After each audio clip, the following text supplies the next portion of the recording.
Hello বন্ধুরা, গতকাল আমি চলে গেছিলাম মায়ের সাথে মেমারি একটু দরকারে। তো আর এই যে দেখছো মেলা বসেছে, এটা হচ্ছে আমাদের মেমারি যাওয়ার পথে রথতলা। আর এই দেখো রাস্তাঘাটের কি হাল, যে নিজেদেরকে সামলাতে পারছে না, আর একটু হলেই দুর্ঘটনা ঘটে যেত। এটা ছিল যাওয়ার সময়, মানে মেমারি যাওয়ার সময়। তো দেখো মুরগির লড়াই, সবে অনেক কিছু লড়াই আমি শুনেছি, বাট মাইকেল লড়াই আমি এই রিসেন্ট কয়েক বছর ধরে দেখছি। তো যাওয়ার সময় তো ওই দিক দিয়ে মেন রোড দিয়ে তো যেতেই পারিনি, আমাদের ঘুরে ঘুরে যেতে হয়েছে। আসার সময় কি অবস্থা দেখো, মানে কেন যে আমি বুঝতে পারি না। যেহেতু এই রথের মেলাটা এখানে ভালোই অনেক ধুমধাম হয় এই রথতলাতে। তো যাই হোক, এখানে এক সপ্তাহ উল্টো রথ অবধি আর কি মেলা থাকে, আর লোকজনেরও এরকমই ভিড় থাকে। সেটা নয়, সেটা অবধিও ঠিক ছিল, বাট এই জায়গায় যে কেন সিভিল পুলিশ বা সিভিক একজন কাউকে দেয় না, আমি সেটাই বুঝতে পারি না। মানে এখানে প্রথম কথা তো ভীষণ ক্রাউড থাকে, আর ভীষণ আওয়াজ, মানে এত বাজে আওয়াজ, মানে যেটা জাস্ট সহ্য করা যায় না। ঠিক আছে, আর এত মানুষ মানে নিজেদের মধ্যে থাকে না এরা।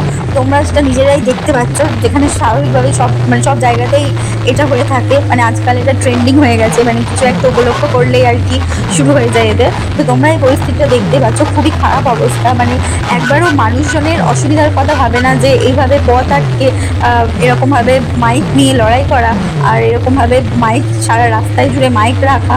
এতে কত যাত্রীর অসুবিধা হতে পারে, কত অসুস্থ মানুষ এখান দিয়ে যায়, তো তাদেরও যে অসুবিধা হতে পারে এইগুলো কারোর মাথায় থাকে না।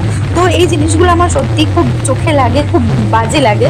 তো সেই কারণে আমি তোমাদের সাথে শেয়ার করলাম। আমি চাইবো যে অবশ্যই যেন এইসব ক্ষেত্রে যেন স্টেপ নেয়। যে এখানে তোমরা দেখতেই পেলে যে কীভাবে আরেকটু হলে অঘটনটা ঘটছিল আমাদের টোটোটার সাথে। আর দেখো কতটা জুড়ে, মানে মেলা কোথায় আর কতটা জুড়ে, মানে পুরো রাস্তা জুড়ে মাইক দিয়ে রেখেছে, আর মানুষজনের কত অসুবিধা। এখন তো তবু এখান থেকে গাড়ি ঘোড়া যেতে পারছে, তখন আসার সময় তো কোনো কিছুকেই ওরা এন্ট্রি দিচ্ছিল না, নো এন্ট্রি করে দিয়েছিল ওখানে। তো আমার মনে হয়েছে যে এই পরিস্থিতিটা একটু সবার সামনে তুলে ধরা উচিত, তার জন্য আমি ভিডিওটা করেছি। তো আজকের ভিডিও পর্যন্তই। তোমরা সবাই ভালো থেকো, সুস্থ থেকো, দেখা হচ্ছে নেক্সট ভিডিওতে।